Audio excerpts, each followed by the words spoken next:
these fake people, these AI tools do a pretty good job of pretending to be somebody. So in this case, so you can do all kinds of role playing for practice. I'm really enthusiastic about this idea of role playing across all kinds of organizations. I think it's when taken seriously, I think it's a remarkable leveling and professional development opportunity. I think it's a way for staff who happen to be really good at working with clients at grantee partners to learn how to become managers, to practice, to work in difficult situations. I think it's a useful way for individual staff to brainstorm challenging situations. Here's a little one that I just sort of made up playfully for philanthropy. So I said, okay, I'm a program officer. Help me practice for an upcoming conversation. I need to call a nonprofit leader and tell them we're awarding them $100 billion, but they can't tell anybody just yet. And it says, great, happy to dive into it. And then it actually asks me some questions, just like you would want a good colleague to do. Is there any particular tone you want me to adopt?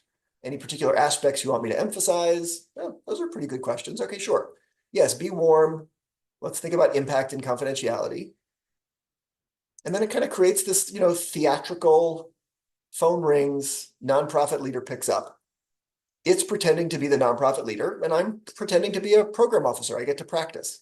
Now, this was sort of a fun and silly scenario. We have a ton of money to give you, but you could practice challenging situations.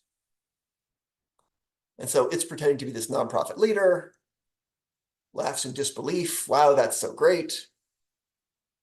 And I say, okay, you can't tell anybody. And we go back and forth and have this exchange.